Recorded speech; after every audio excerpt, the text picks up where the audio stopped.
Everything we thought we knew about Ty Borden is about to change. For years, fans accepted his tragic fate. But what if that heartbreak wasn't the end? What if his story never truly ended? Season 19 of Heartland has dropped clues that are impossible to ignore, clues that suggest Ty might not be gone forever. Now, as old wounds resurface and mysterious signs unfold, one truth becomes clear. His return won't just stir emotions, it will turn everything upside down. Life at Heartland seemed to finally be finding its balance again. Amy, after years of holding on to pain, began to smile more freely. Her bond with horses remained her deepest comfort, but slowly she was letting people in again. Season 18 hinted at the possibility of love when Nathan entered her life. His quiet strength and respectful distance gave Amy the space she needed, but even then, her heart seemed only half open. There was a part of her that never let go, a part that still felt Ty's presence in the quiet wind across the fields or the familiar creak of the barn door at night. As season 19 begins, something shifts. It starts small. Amy discovers an old jacket tucked away in the attic, one that belonged to Ty. She holds it for a moment, thinking nothing of it, until she finds something in the pocket. A photo, not one she remembers.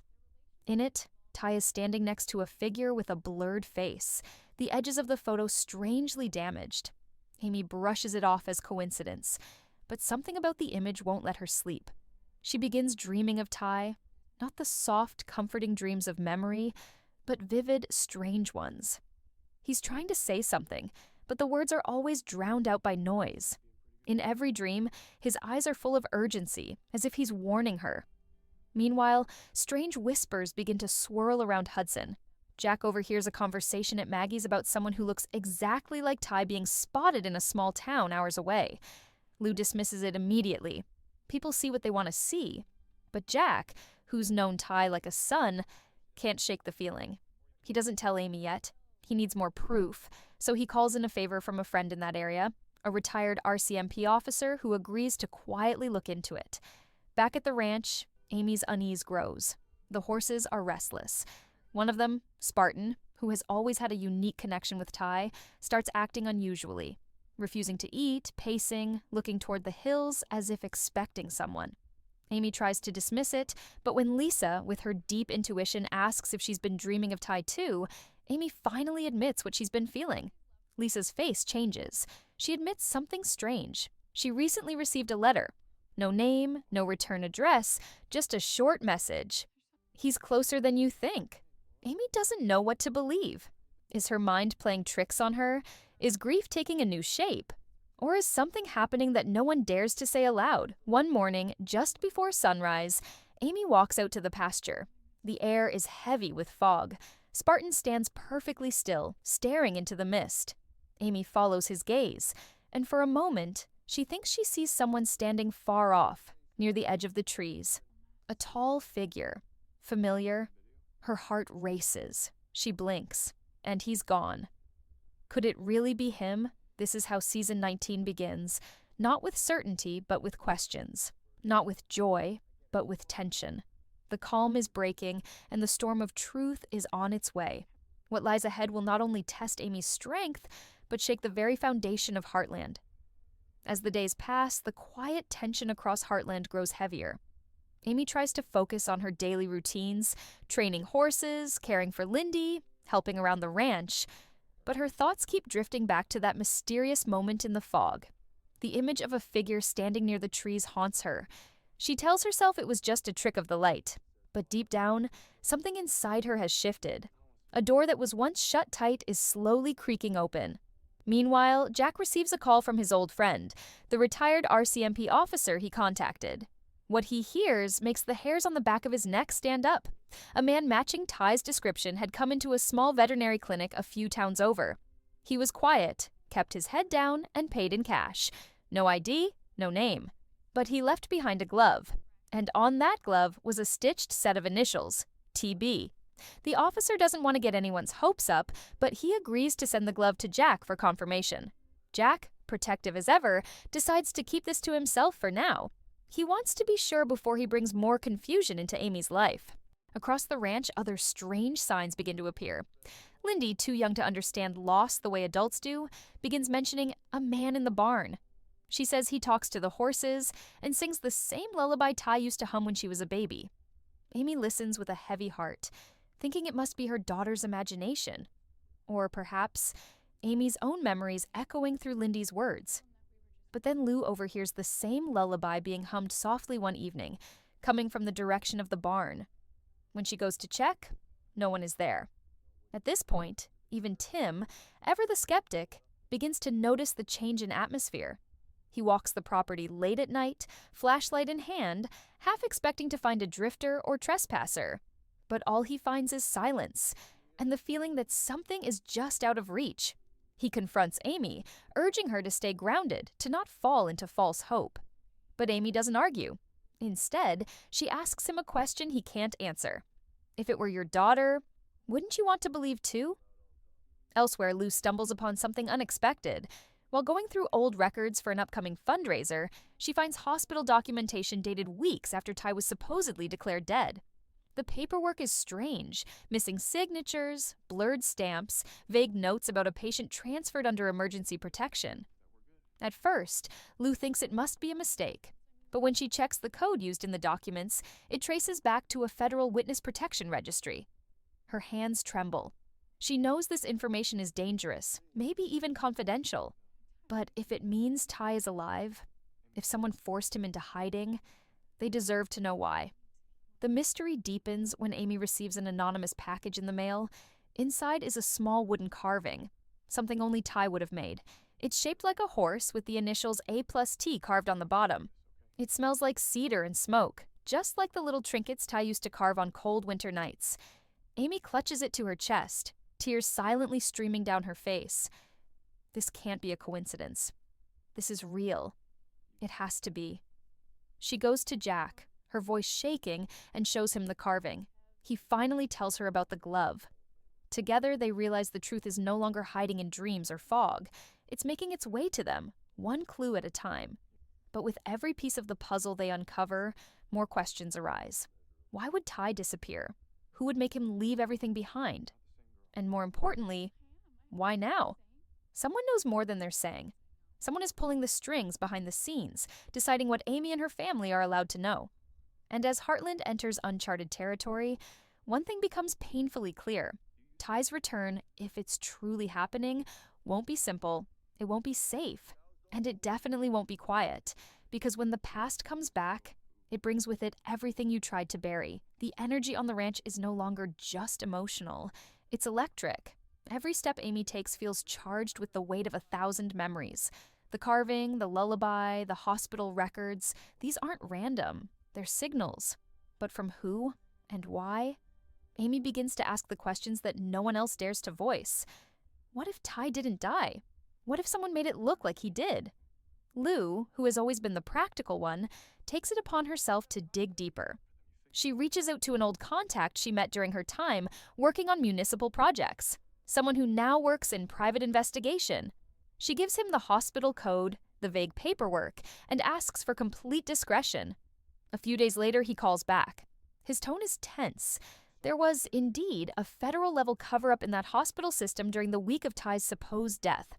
It involved a high-value witness transferred from emergency medical custody into an undisclosed location. The report was buried under layers of classification. When Lou pushes for more, he warns her. Someone powerful didn't want this man found. At the same time, Amy begins noticing someone watching her. Not directly, just enough to make her uneasy. A car parked too long outside the ranch gate. A man in a hat at the local market who disappears the moment she turns. Her instincts kick in. It's not paranoia, it's real. She's being observed, and not just by someone curious. It feels calculated, monitored. Jack starts leaving his porch light on all night. Tim arms himself just in case. The family knows that something big is about to unfold, but they can't yet tell if it's going to heal their hearts or tear them apart. The emotional weight on Amy is immense. She finds herself questioning everything. If Ty truly is alive, did he choose to leave? Did he walk away from her, from Lindy, from everything they built? Or was he forced to? And if he was taken, why didn't he come back the moment he was free? These doubts eat at her. Her grief starts transforming, not into hope, but into a strange, aching confusion. She starts to feel like a stranger in her own life. How do you mourn someone who might not be gone? How do you move forward when the past is clawing its way back? Meanwhile, Georgie returns home for a visit. She notices the shift immediately. Amy shares only fragments of the truth, not wanting to overwhelm her. But Georgie, intuitive and strong-willed, can sense something big is happening. She offers quiet support, staying close to Lindy and helping around the ranch, while Amy continues her silent search for answers. But even Georgie can't escape the shadow that Ty's potential return casts over everyone. Then, one night, something shifts again. Jack receives a second envelope. No return address. Inside is a grainy photograph. It's taken from a distance, and the quality is poor, but there's no mistaking the face. It's Ty. His hair is longer, his beard thicker, but it's him. He's standing outside a remote building in what looks like a forested region, maybe northern Alberta. He's wearing work gloves and holding a bucket of tools. He looks healthy, alive. The photo is dated just 2 weeks ago. Jack doesn't show the photo to Amy right away. He needs time to think, to process, because along with the photo is a note, scribbled in untidy handwriting. Don't come looking. It's safer this way. The message is chilling. Who sent it? And why now? Jack knows that this isn't just about reuniting with a lost loved one anymore. It's about understanding a story that someone has tried desperately to hide. He goes to Lou, and together they decide that the family must prepare for anything. If Ty really is out there, someone doesn't want him found. That means danger. That means secrets. That means the truth might be darker than any of them are ready for. Amy, unaware of the photo for now, begins writing letters to Ty, not knowing if he'll ever read them. But it gives her clarity, closure, or maybe hope. In one letter, she writes, "If you're still out there, come home. Not for answers, not for explanations. Just for us." Back at the ranch, the wind feels different. The air is still, as if Heartland itself is holding its breath. Because the truth is coming, and when it arrives, it won't knock softly. The days grow colder at Heartland, but it's not just the weather. There's a heaviness in the air, the kind that settles in your chest before a storm. Jack finally shows Amy the photograph. The moment her eyes fall on it, the world stops. Her hands tremble, lips part, but no words come out. It's him, Ty. There's no doubt in her heart. It isn't a memory or a dream. He's real. He's out there. And he's alive. Tears fill her eyes. Not of sorrow, but disbelief. All the grief she had buried, all the pain she tried to process, comes rushing back in a single wave. But before she can collapse under it, Lou grabs her hand. The message, "Don't come looking," is etched into their minds. But Amy knows she must. Not for closure, not for revenge, for truth. And for Lindy. Her daughter deserves to know who her father really is. Dead or alive. Present or hidden. They begin a quiet investigation. No authorities, no media, just the family. Jack calls in a favor from a friend who once ran cattle through northern Alberta.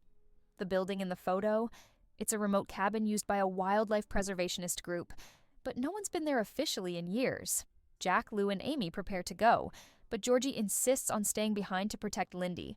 The family splits, each carrying a piece of the burden. The journey to the cabin is harsh. Dirt roads, thick woods, endless silence. When they finally arrive, the cabin looks abandoned. But Jack notices small signs, recent tire tracks, a warm chimney, a coffee cup left by the door. Someone is here. They knock, once. No answer. Lou tries the door. It's unlocked. They step inside slowly. The cabin is quiet, but lived in. Tools are neatly arranged, books on the shelf, a guitar leans against the wall. Amy's heart skips. It's Ty's. She walks toward it, fingers grazing the strings. Then suddenly, a creak. The back door opens, and there he is, Ty. His eyes meet Amy's, and the world narrows. No one speaks. There's too much to say. His face shows disbelief, pain, and something deeper, fear. Jack is the first to speak. "Why didn't you come home, son?" Ty lowers his gaze. He explains everything in a voice that's barely a whisper. After the shooting, he didn't die. He survived, but someone in the hospital recognized him. Someone tied to a case he had unknowingly gotten involved in years ago. There was a threat. Not just to him, but to Amy and Lindy. Authorities faked his death, gave him a new identity, and relocated him with one condition: no contact with his past life. He followed that rule for years, but he never stopped watching, never stopped loving. He sent the carved wood, the lullaby, the envelope. He wanted them to know he was okay without leading danger back to them. But as time passed, the threat grew distant, and his silence became unbearable. He wanted to come back, but didn't know how, or if he even should. Amy breaks down, not in anger, not in bitterness, but in the ache of missed time. The years lost, the birthdays, the quiet nights, the laughter he missed. She embraces him. Jack and Lou step outside, giving them space. It's not a perfect reunion. The wounds are deep, but it's a beginning. They bring Ty home, but not to announce to the world. He stays hidden, slowly reintegrating into their lives, staying out of the public eye. Lindy doesn't know yet. Amy wants to take it slow. Ty watches from afar, from behind the barn, from the woods, from the shadows, waiting for the right moment to step into his daughter's life. The family rebuilds quietly. Trust doesn't return overnight. Neither does peace. But one by one, they take the steps. Amy begins smiling again, not just for the world, but for herself. Ty starts helping around the ranch in small ways. Jack, stoic as ever, lets his eyes linger longer on Ty when he thinks no one's watching. As the season nears its end, Amy walks out to the pasture where Lindy is riding. Ty stands by a fence, hidden in the shade. Amy calls Lindy over. Her voice is calm, warm, steady. She kneels and whispers in her ear. Lindy turns. Ty steps forward. And for a moment, just a heartbeat, everything stops. A family once broken now stands whole again.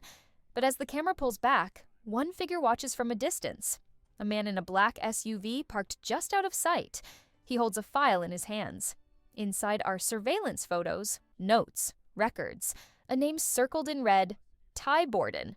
The danger isn't over. But for now, Heartland has hope again. Ty is home, and nothing will ever be the same.